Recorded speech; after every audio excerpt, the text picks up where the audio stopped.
Okay, good evening again and welcome. For those of you just joining, I'm Emily Stegner. I am a European furniture and decorative arts specialist here at Skinner. Skinner is one of the nation's leading auction houses and holds over 60 auctions a year, both live and online, in categories ranging from fine and decorative arts, jewelry, wine, spirits, modern design, Americana, and many more. We also provide appraisal services. And in addition to our headquarters in Massachusetts, we have offices in Maine and White Plains, New York. Thank you all for joining us this evening for what I'm sure will be an entertaining and insightful conversation between Phillip Thomas, founder and principal of Phillip Thomas, Inc., and Stuart Slavid, Senior Vice President and Director of European Furniture and Decorative Arts for Skinner. Just a few housekeeping notes for the Zoominar. On your Zoom screen, you will see some controls at the top and bottom. There is a green bar at the top center of the screen. These control your display options, and a black band at the lower part of the screen, which will display the audio settings and the Q&A graphics. To open Q&A, just click on that button and you can type in a question for us, for our speakers, and we look forward to a lively question and answer session at the conclusion of the Zoominar. And just a short intro of our speakers before we begin.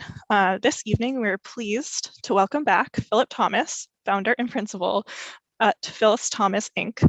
Since establishing his own firm in 2011, Phillip has worked with a wide range of clients on projects both in the United States and internationally. His work can be found in many of the top buildings in New York City, including the Dakota, 15 Central Park West, River House, and 1 Madison. His work has been featured in publications and interior design books, including Architectural Digest, Elle Decor, House Beautiful, the New York Times, and Wall Street Journal. This is Skinner's 7th time collaborating with Phillip, and we are so pleased to have him back for yet another Zoom event alongside our very own Director of European Furniture and Decorative Arts, Stuart Slavid. Stuart joined Skinner in 1989 as director of the Fine Ceramics Department, specializing in English and continental ceramics of the 18th through 20th centuries. Stuart is internationally recognized as one of the foremost authorities on Wedgwood pottery. In 1993, Stuart was appointed director of Skinner's European Furniture and Decorative Arts Department, and he also oversees the Silver Department here at Skinner, which hosts quarterly auctions with the best in American, English, continental, and Asian silver. As a leading auctioneer and general appraiser at Skinner, Stuart often lectures, conducts benefit auctions, and can be seen regularly on PBS series Antiques Roadshow.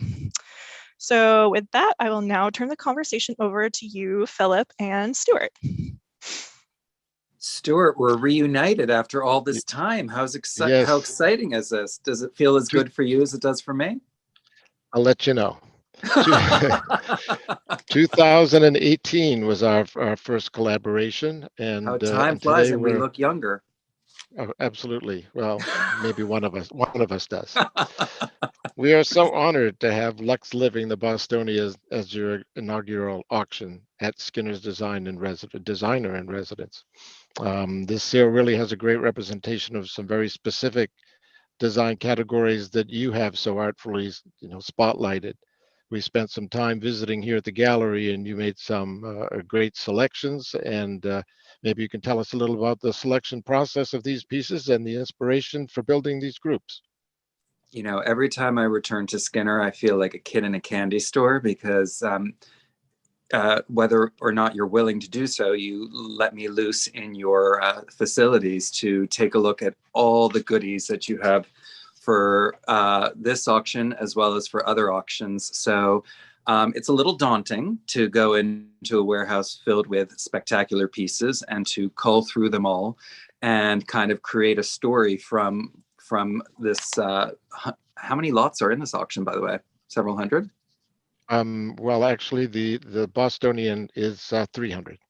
So to imagine 300 lots to have to go through and to find a story amongst the items that create that auction, it's a very daunting experience. And I think everybody can attest at Skinner how I kind of look like a deer in headlights when I first arrived because of everything that is at my disposal. But over time and after a little hyperventilating, it's fun to kind of see kind of these different blocks come together, elements from the auction that have a common story to one another and help to create a story for us to tell, for example, on this Zoom.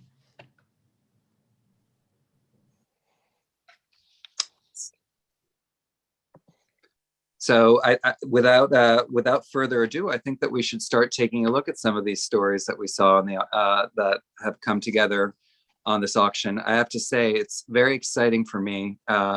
This auction in many ways feels like many of the pieces that I grew up with in my childhood here with my family in New York, and helped them to collect over the years, more kind of English and continental furniture. It's always been a passion of mine, and it's so exciting to be able to talk about something that I see can be incorporated so easily into today's more modern and contemporary interiors.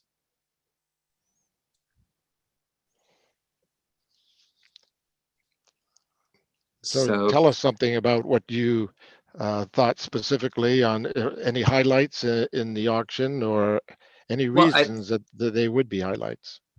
Well, you know, as I said, I think that there are there are elements that came together in this auction, you know, and we'll go through them through the slides as we go forward, you know, talking about lacquer and chinoiserie furniture, for example, sculptural furniture, green accessories, which green is such a big and important element in our society these days, you know, the decorative arts, carvings, and creating collections, as well as other wonderful things that are kind of part of the spring environment these days as we prepare for springtime to come about at some point, and then for summer to come. So, you know, Katie, why don't we shift over to the first slide and kind of talk about that first kind of grouping that we were able to kind of pull together from all the wonderful lots of this auction. Can we go back one? Yes, to that slide. And yeah, your design choices lean more towards timeless, but do you see that the lacquer and chinoiserie to be a trend at the moment? You know, I have to say that I've always found lacquer to have such a wonderful energy to it. The colors that are chosen by the artisans that created the lacquer are so special and have such depth to them. I mean, as an interior designer, I know just how challenging it is to create, for example, a lacquered space. One starts with a very light color and slowly but surely layers on progressively darker colors to create wonderful depth to them. And that's no exception with furniture as well.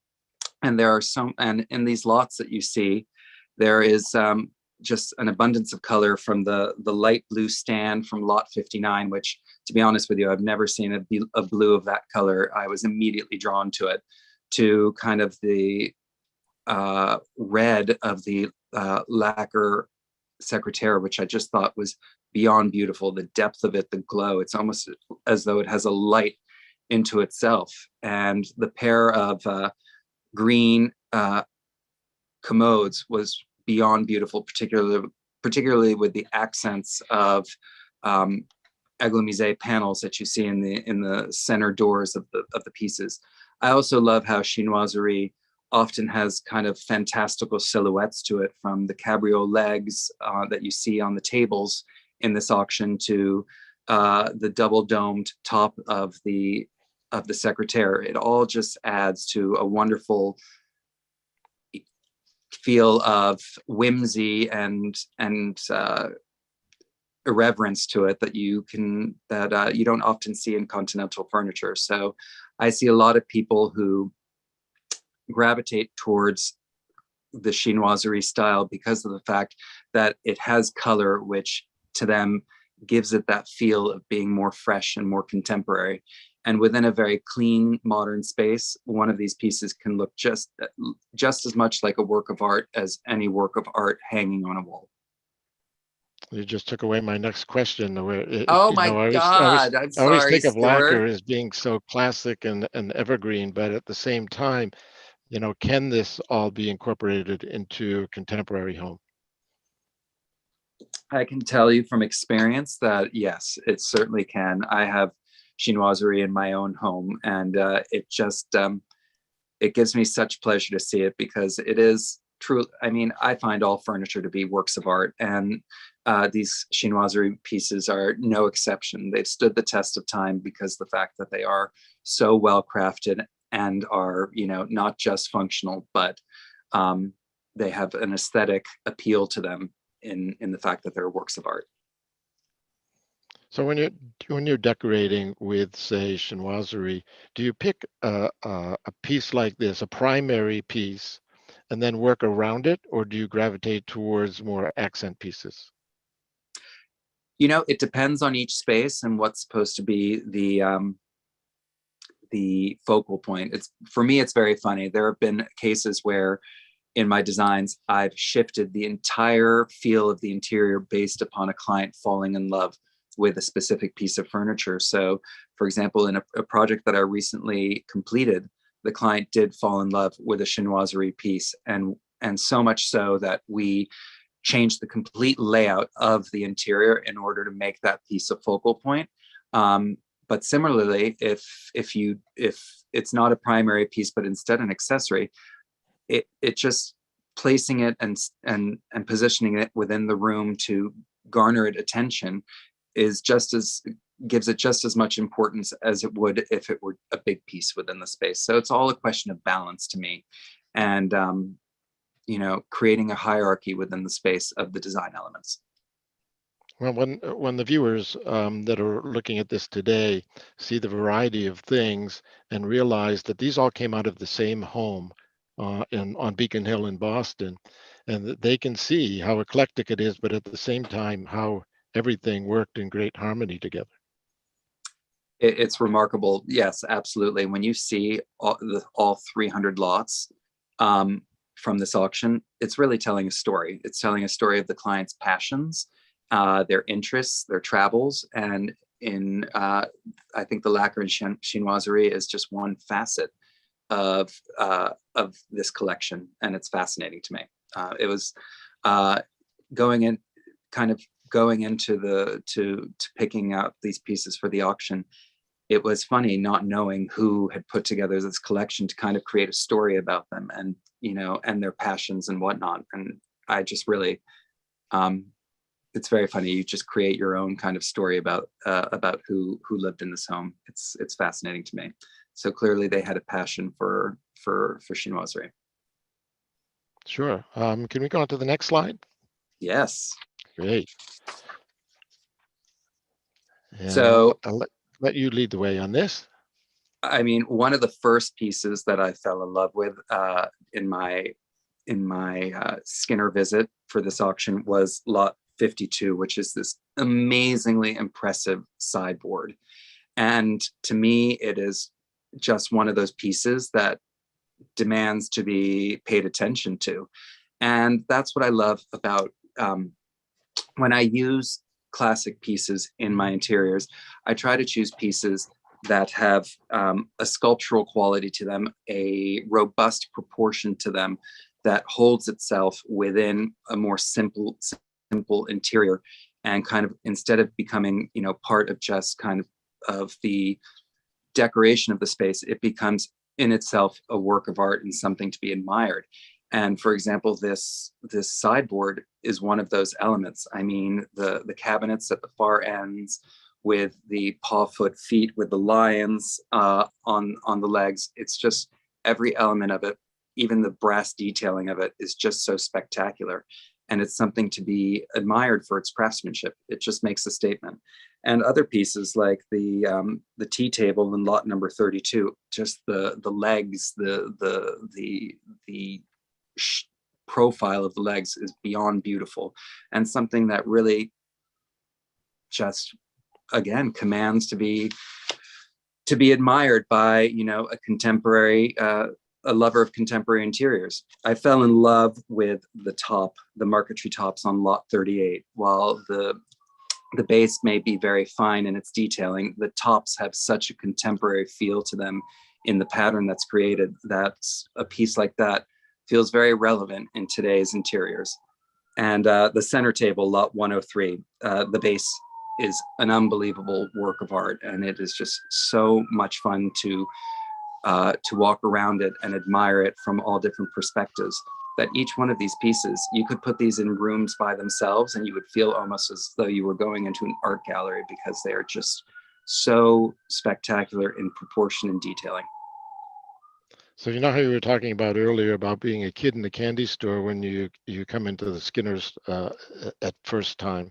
And I recall that when you came across lot 38, this pair of stands, it was like you found that one piece of candy that you'd been looking for a long time. I mean, That you're I love just, those pieces. Yeah, yeah. they really are And amazing. these were in different rooms, which is interesting. Certainly the sideboard would have been in the dining room of the house. And we've got the tea table and the pair of stands. They were in a study upstairs, whereas the center table was right smack in the middle of a large living room. But So they you all know serve that, different purposes. And again, there was chinoiserie all around these pieces in each room that they were in. and it just shows how you can mix different kind of vernaculars and different styles with one another, and they all come together and work so well together. But even these pieces, you can take these and reinvigorate them with a whole new meaning. Like, while you had said that that sideboard was in the dining room, I could imagine that sideboard, for example, being, impressively displayed in an entry foyer in one's home or not, or whatnot, just kind of setting the story for what other people, what one is to expect when one visits this home, and what one is to expect from the rooms that are to follow. So these pieces are just really very cool in the fact that in the geometry that they hold, it just makes them feel so kind of relevant and contemporary in these in today's furniture market. So a general question, not specifically on the objects in this sale, but for the last 10, 15 years, there's been this trend, was that word again, where brown wood is out. How is brown wood today? Brown wood's never been out to me. I think it's a question of how you place it in an interior these days. As I mentioned to you, I grew up in a household filled with beautiful English and French antiques. And what I've done for my parents as the years have gone by is we've taken the backdrops into which these pieces of furniture are set, and reinvigorated those backdrops and made them more contemporary. And as a result, the pieces that are in their homes, they have a whole new energy to them. It's when you try to keep the space kind of almost feeling like a period interior, that's when the spaces start to the furnitures within the space starts to lose energy by juxtaposing it with contemporary finishes like high gloss paint finishes and fabrics that are more contemporary. You breathe a whole new life into these pieces, and they feel fresh again. So brown furniture, that term to me is a term that I really would like to eradicate from the industry because of the connotation that it has. To me, there's a beauty in brown furniture. There is a beauty in the pieces of wood that are selected to create those pieces of stained furniture. There's a lot of thought that goes into each and every flitch, each and every piece of material. For example, the marquetry tables of lot 38. How many different species of wood do those have? They must have at least four pieces, three different types of species for just the marquetry top alone. And the base is possibly another species. It's incredible. There is just such an artistry to these. And by, as I said, juxtaposing them with more contemporary interiors, they no longer feel brown to me.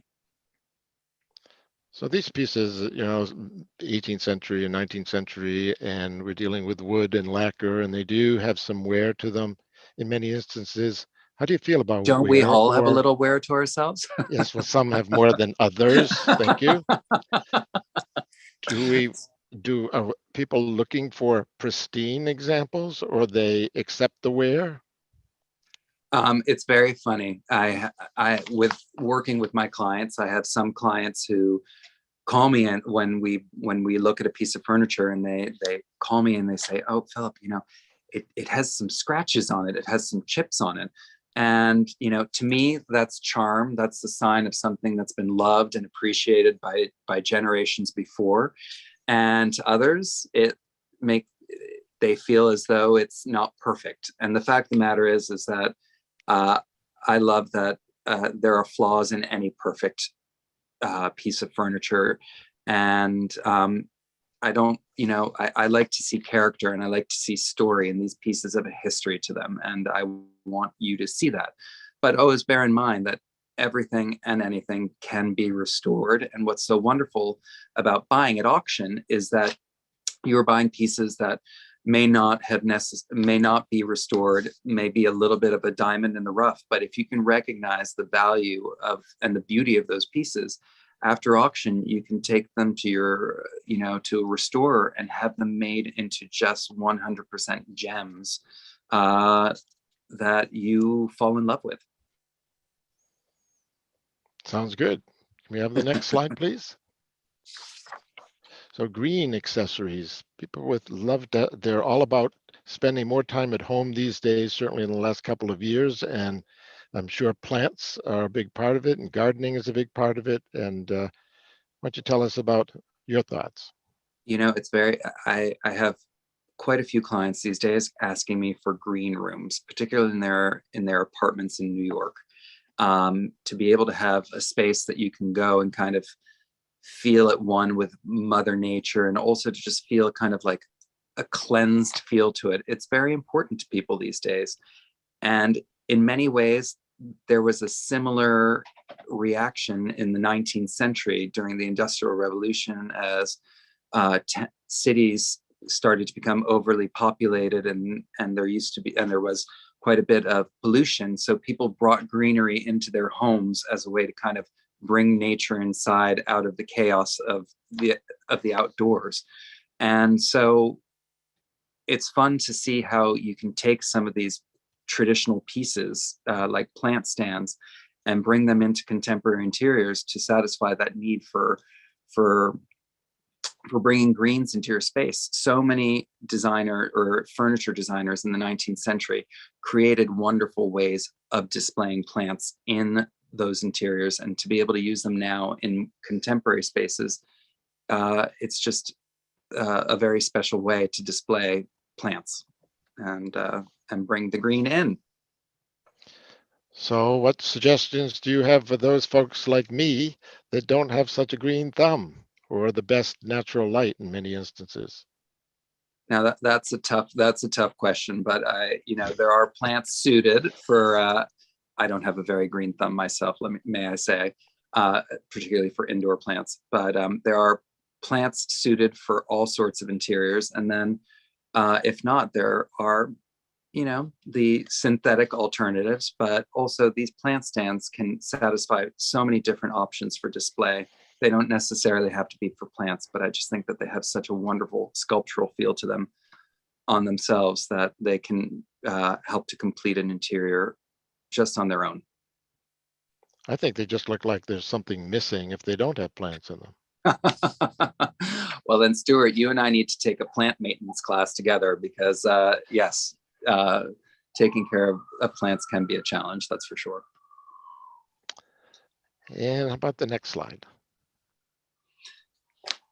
So for me, one of the things that I absolutely love to do with my clients when possible is to design fabrics for their homes. Clients so often these days want things that are so special and one of a kind for their homes.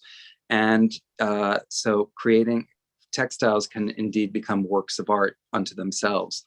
And there are quite a few pieces, from needlepoint to embroidered pieces to leather painted pieces in this auction, that kind of exemplify that concept of, creating fabrics and textiles for the space that are works of art. For me, lot 89, which is that needlepoint chair, there's something so, it's incredible to see, first off, how this needlepoint was made specifically to fit this chair. But I know just exactly the time and effort that it takes to create these needlepoint pieces, just watching my friends and family that love to do needlepoint as a hobby. So it really drives it home just how much time it took to create these pieces for these chairs. or for these items. Another piece that I'm absolutely obsessed with when I saw it in person was lot number 42 with the bird pictured in the center. All of that detailing is done in metallic thread, which just, it's amazing to see how the light dances off of the thread as you look at it from different vantage points. So, so beautiful. And again, a work of art. And the leather screen, sorry, thank you. I'm having a brain fart. The screen is just amazing to see how it has been hand painted, and the level of detail and depth to it is something that just elevates it to beyond the decorative to me. Well, I'm glad to hear that you were having my senior moment at that time. We're all entitled to one, right? Sure. So then how do you feel about using these textiles, these needle points and such on the wall versus an oil painting or something of that nature? For me, I have such a passion for art, and art is not just, for me, art is not just a painting. For me, art is not just a photograph. Art is, for me, is displaying a passion, and a person who does work like this needlepoint clearly has a passion for it, and the level of detail and intricacy and energy put into creating this piece just elevates it to me and makes it something that's worthy of being displayed on your wall. So it's all in the eye of the beholder. Some people choose to display pieces like this, but in the right context, these pieces truly have such a wonderful level of detail that is really to be appreciated. We have the next slide.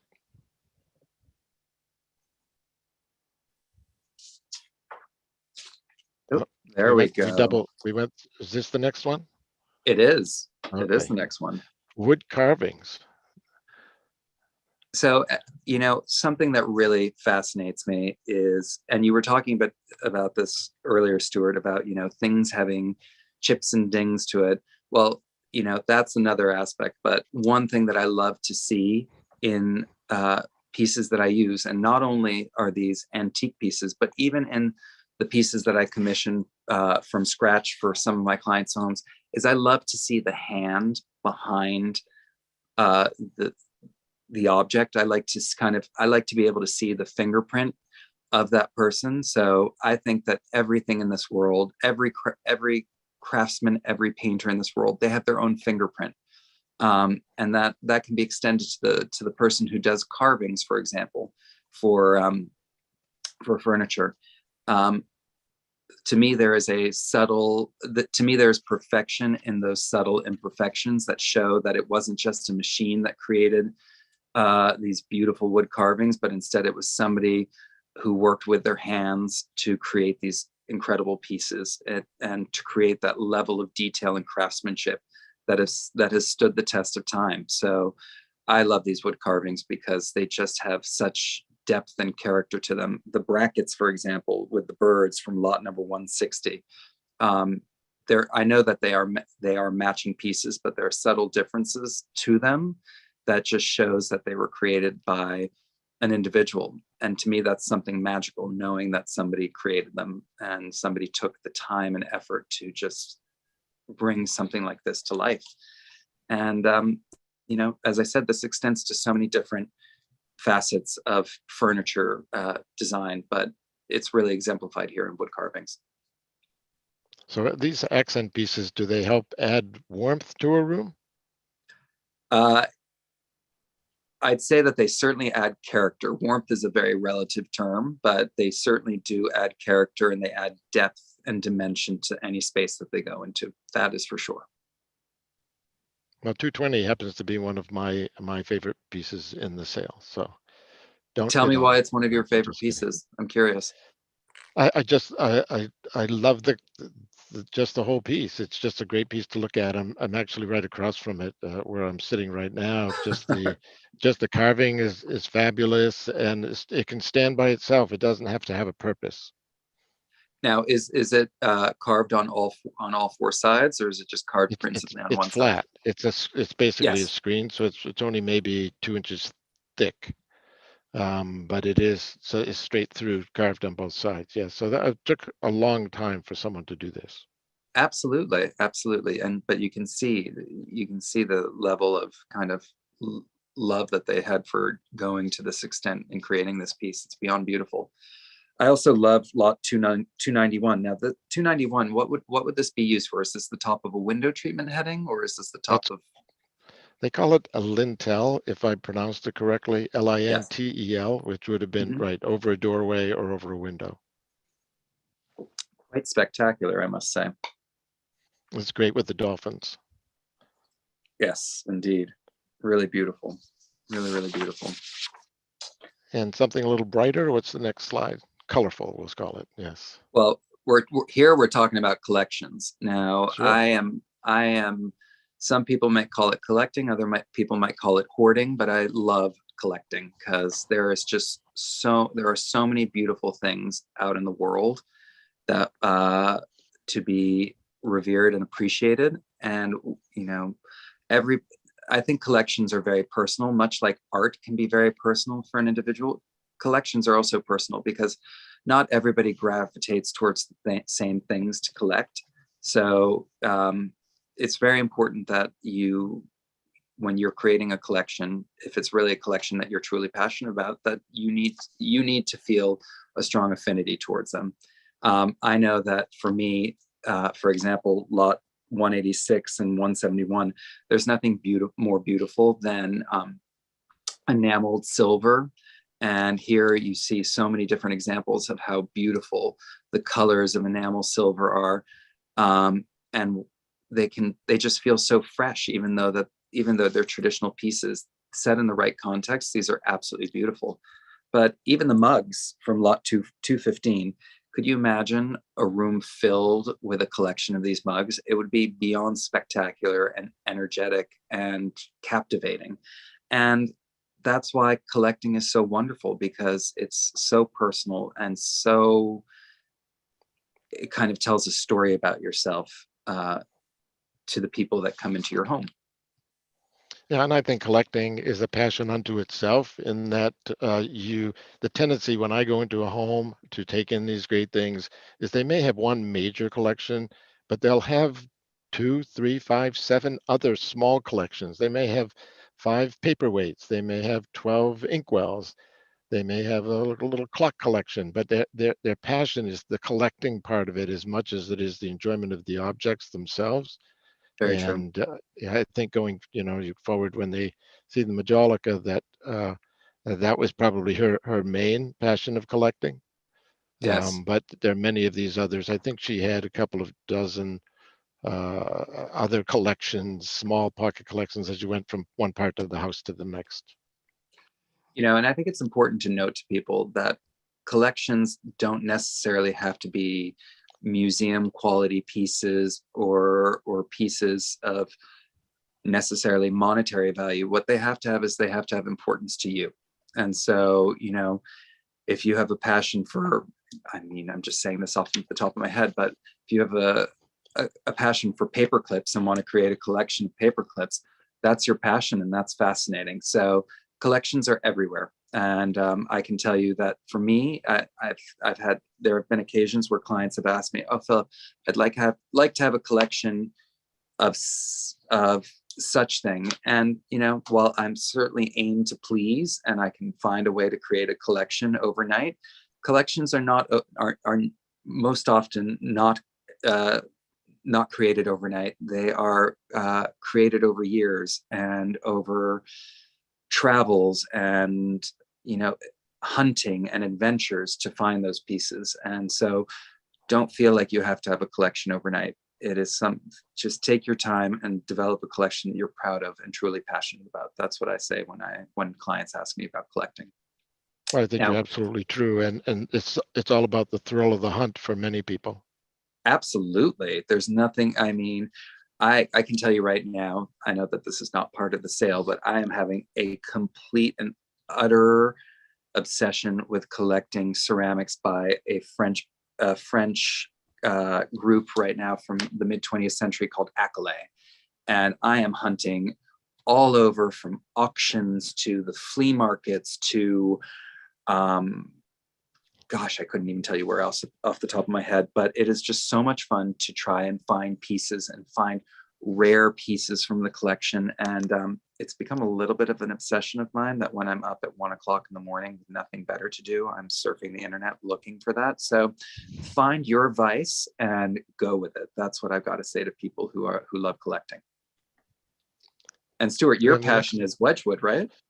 Well, it's what I'm known for. I'm very eclectic at home. I have several collections, mostly damaged things, but things that I enjoy tremendously and were very Because affordable. And you I love look them. beyond the damage and see the beauty, the fundamental beauty of things. And I think that's really important, is it doesn't have to be perfect. I tell my wife that every day. Very nice. Very nice. Next slide, please.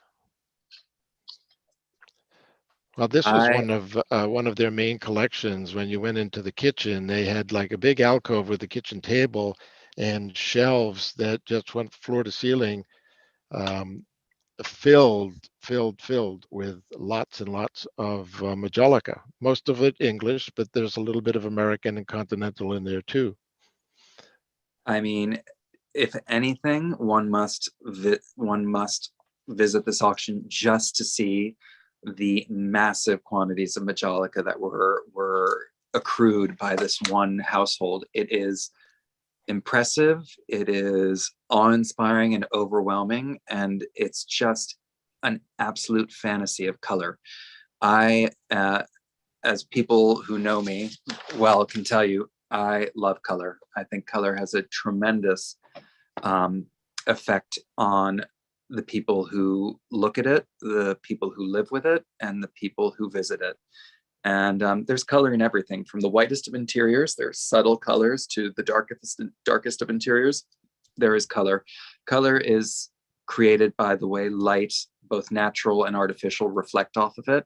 But there's no mistaking the color in this Majolica collection. It is beyond spectacular, and it is so kind of the season right now as we go into spring, and the northern hemisphere starts to have color outside its windows, that we look at this Majolica and we think of how we can incorporate it into our interiors. And these pieces are just, each one is a work of art unto itself. And I can just picture myself setting a table for guests at home or guests at my clients' homes, and using elements of this Majolica collection on the table for display. And even the vases, some of the vases in this collection are so beautiful that, they could have flowers in them, but even without flowers, they would make such a statement and such an impact.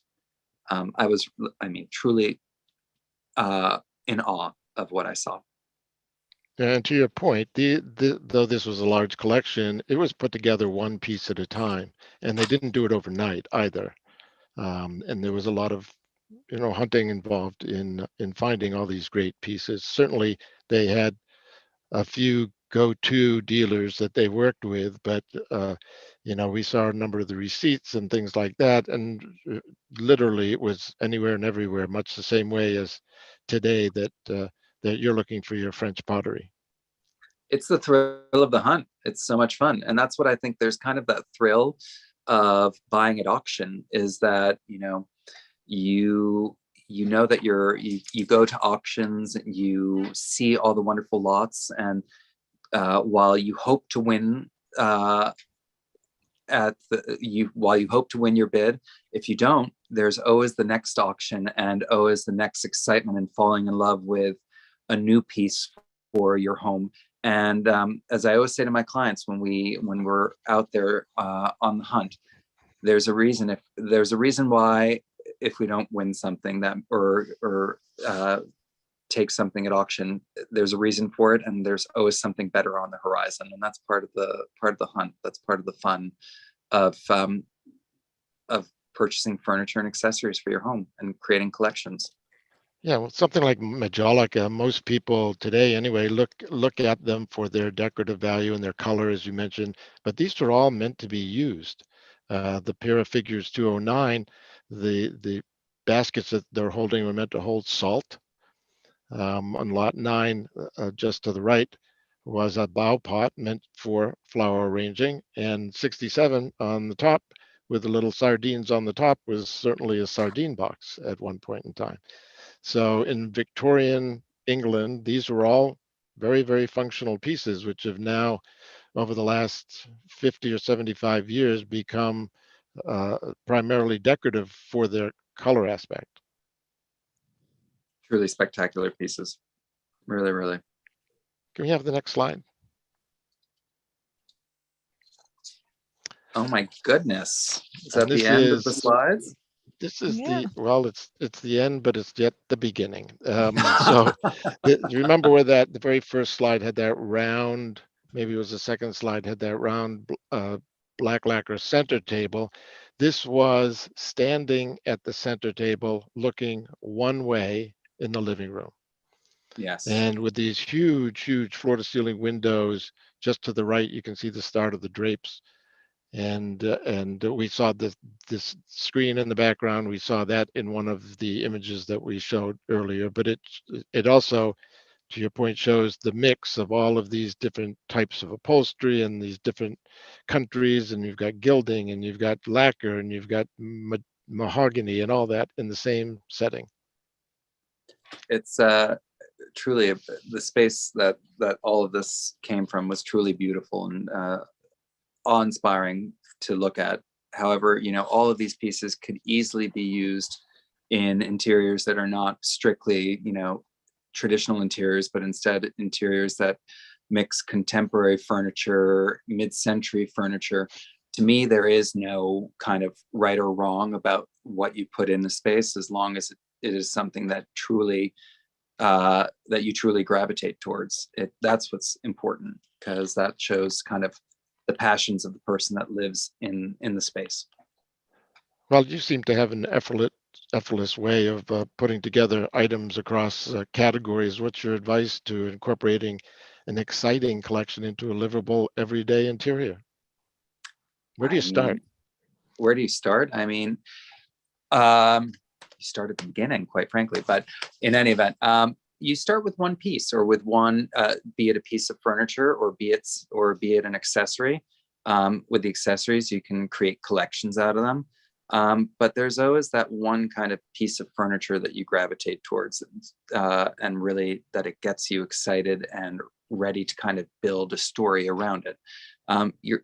Your interiors are stories ultimately, and so you're telling your story, and so that's why I think it's always hardest to create an interior until you have that kind of that first paragraph of your story, and that first paragraph can be a piece of furniture or an accessory. So once you have it, it almost falls into place, the rest of the items in that space. And so that's what's always fascinating about this process for me. And each client is so different, and each client's starting off point is so different. And that's what keeps me going to work every morning and working late into the night, is trying to create a totally new and different story for each person. So last question for me, if you could recommend one thing we introduce into our own design toolbox this spring, what would it be?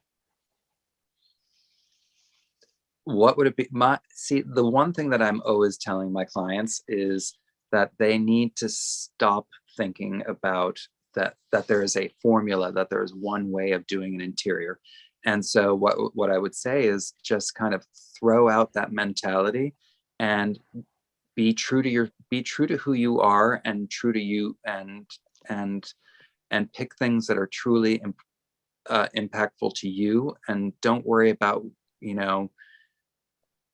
if it's not something that you've seen in somebody else's interior, but instead it's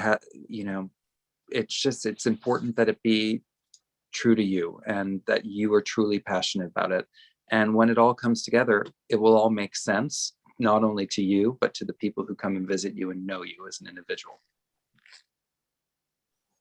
Great. I think with that, interrupt Stuart a little bit so other people have a chance to answer or ask some questions. So Do we have questions? Yeah, we have a few. I can read off for both you, Stuart, and Phillip, some of the questions we have. One of the first we have is regarding sort of condition of these pieces, which is definitely at the forefront of Stuart and I's minds as we go through condition reports for the sale. So Rosalie asks, how do you protect the beautiful pieces from the damaging effects of dryness and other environmental issues? If either of you want to respond. Stuart, I'll let you take it. A lot of it's a problem. It can be a problem more. I remember growing up in the antique business when my father used to buy a lot of furniture in England, and then it would get shipped over. And for weeks on end after it came into the shop, it was as if somebody shot off a rifle in the shop. Just the stress of the wood changing the atmosphere from England to here. Well, that's all these pieces have been here for a long time and they're all fine and dandy.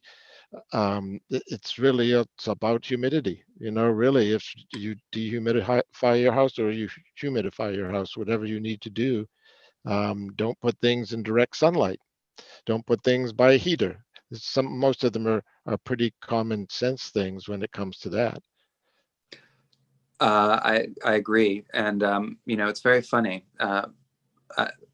More and more, I'm putting humidification systems into my clients' homes because I feel like technology seems to be drying out interiors more and more when you start to use forced air heat, which dries out your interiors quicker than, say, steam heat of steam radiators would have done in the past. So you have to be very mindful that when you are creating a home filled with furniture, with wood furniture, wood is a live element, and it's breathing in the elements in the air, and so it will move depending on how much humidity there is in the air or how dry the air is. So it's important to keep it at a constant so that the furniture doesn't suffer too much.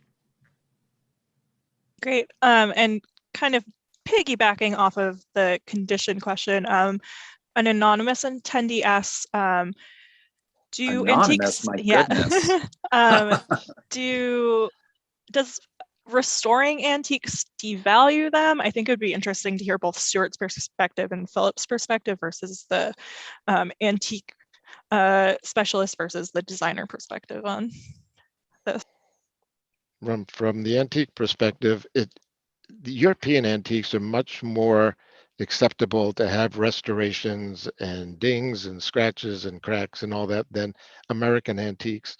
When you come to a preview here for an Americana sale, it's microscopic the way that they've got their flashlights and they're on their hands and knees looking for everything and anything that may help devaluate the piece, which would be a restoration, a damage, something that's compromised the piece. European pieces, it's the tendency is half of it's probably had woodworm at some point in its life, half of it has changed atmospherically, so it does have its cracks and dings and all that. It's very accepting for it, and restoring and making it look like it's brand new again is almost counterintuitive to what it's supposed to be if it's already 175 or 200 years old. But some of it is also a personal taste. If the damage is an eyesore, then restoration is necessary. To me, I never accept a vintage piece necessarily at face value or an antique piece at face value. When I'm out on the hunt, I always look at a piece and see, well, what's its condition? How can it be made better if need be? Because I know how there are so many amazing restorers out there and each with their own talent as to what they can restore. And so, whereas you could buy an antique furniture or antique piece at a retailer, you will be paying a premium for the fact that most often that retailer has gone to the pain of having it restored. Whereas if you find a piece at auction or at a flea market, it won't necessarily have had that restoration work done to it. So you'll be able to acquire it at a much better value. And then you can choose whether or not you think it needs restoration. But if it does, all in, you'll most likely still continue to pay less than you would at a retailer. And there's something satisfying about that. I think so. Great. Another question. Someone's asking if you could talk about value. I think specifically they're asking, this is from Heather Sullivan, the variability of value in Majolica and how much the maker's mark affects the value of these kinds of pieces. Well, that's a Stuart question for sure. Well, it can be my question, but from a decorative perspective, if something is just eye-popping, then certainly it's worth more to you than it might be to a collector, you being Phillip. And yes. For the Majolica collectors per se, marks are particularly important, regardless of what category you're collecting, American, English, Continental. And condition is also very important. As far as value is concerned, you can buy a nice piece of Majolica for $50, but the height of the market is probably closer to $40,000 or $50,000. So there's a lot of room in there, depending on your level. You can put together a nice collection of 10, 20, 30, 40 pieces of Majolica and not spend more than $150 or $200 for each item.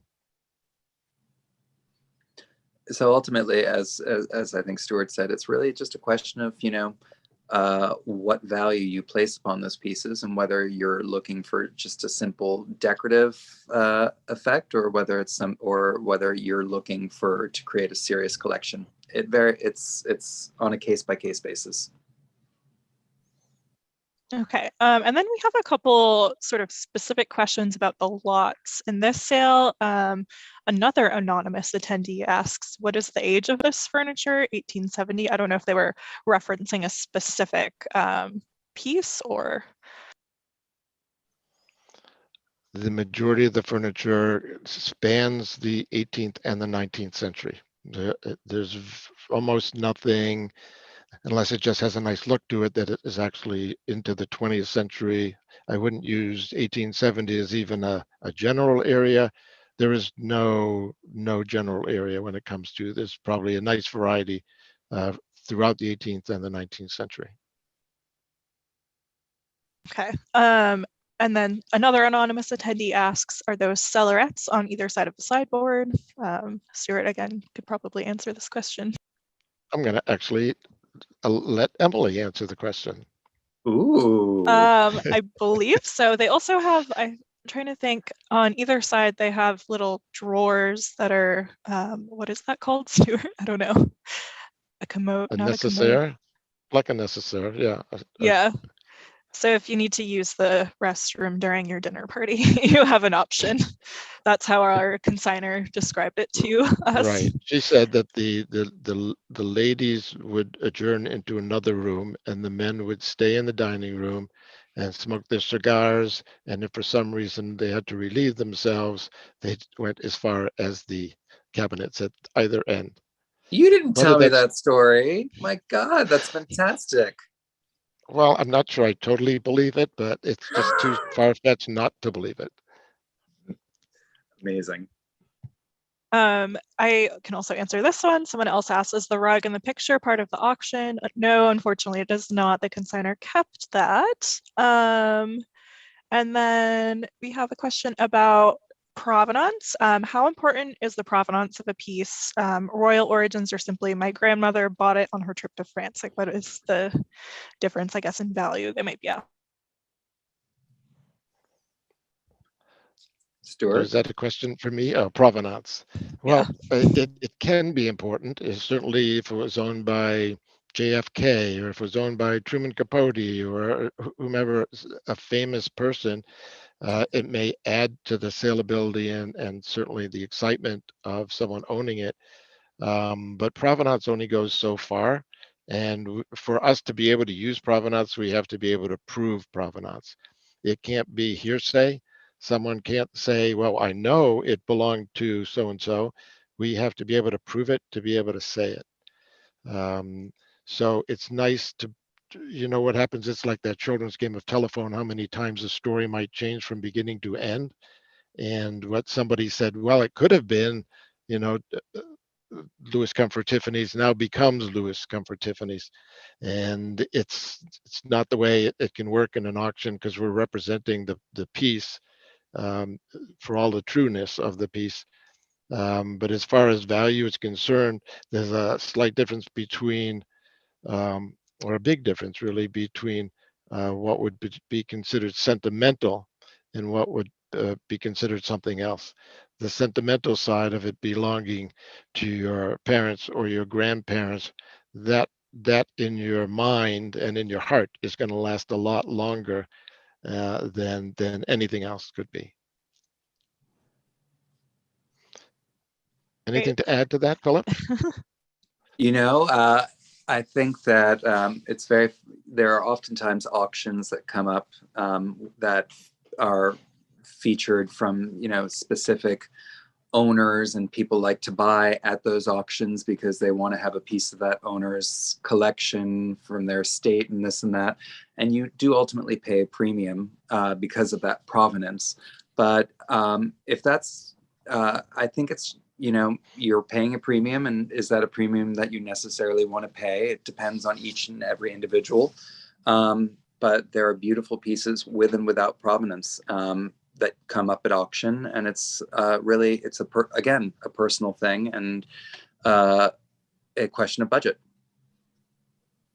Okay. I remember we used to, it was a number of years ago, we sold the contents of one of the Newport mansions, and people were buying and paying silly prices for a waste paper basket because they wanted a piece from the mansion. Now, fast forward 20 years to today, it's just a waste paper basket. No one recalls the auction or the circumstances. So you have to be careful when you're buying provenance.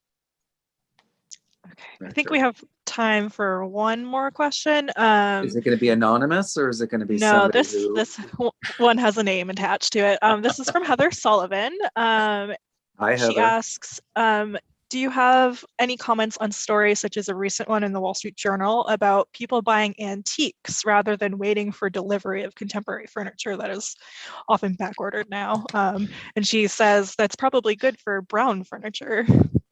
Well, let me speak to you. This is definitely a question for me, Stuart. I'm sorry, but No, go for it. I can tell you right now that I feel like I wake up every morning getting ready to go into the trenches of interior design. And right now, most of my time is not just spent in being creative, but a huge portion of it is spent trying to find things that are available. Because it's not getting easier now as we're going from pandemic to endemic, but instead it's getting more challenging as the supply chain has yet to catch up. So clients of mine are looking for, to finish their homes, or looking for instant gratification. And unfortunately, made to order pieces are not necessarily satisfying that. And we're turning quite a bit now to finding pieces at auction and finding pieces at vintage and antique stores, because it is the way to get homes completed, and to get them completed on time and beautifully at that. So yes, we are definitely going, we're exploring all sorts of routes. And what I think is so wonderful also about buying at auction and buying antiques is that in many ways, you're kind of a green person, because you're reusing rather than just sending things to the landfill, which pains me to no end. There is a home for everything in this world, and I can tell you that there are going to be some wonderful homes for these pieces in this auction, for example, will make a wonderful home for anyone who purchases them. And it's just a way to kind of help keep help continue history, help continue the story of the artisans who created them, and to create a home filled with memories in the future for the people who adopt these pieces. So there's just such a wonderful thing to be said for buying at auction and buying vintage pieces. Yeah, I think that's a beautiful statement to end on, Phillip. So thank you. Anybody cry with that one? I think I may have shed a tear on that one, but a little anyway. bit. So thank you, Phillip. Thank you, Stuart. That's the end of our event tonight. Thank you to our audience, everyone who joined us. If you had a question that we didn't answer for you, if you have questions about buying or selling at auction, you can contact us at info@skinnerinc.com. Please also visit www.philippthomasinc.com to see more of the innovative and stunning interiors that have been shared with us. So thank you again. Enjoy your evening and have a safe and healthy spring once the weather starts warming up a little bit. And go check out this auction. It's amazing. Stuart and Emily have worked very hard at it. So it's definitely worth a perusal, if not a bid. Okay. Thanks all. Thank you. All right.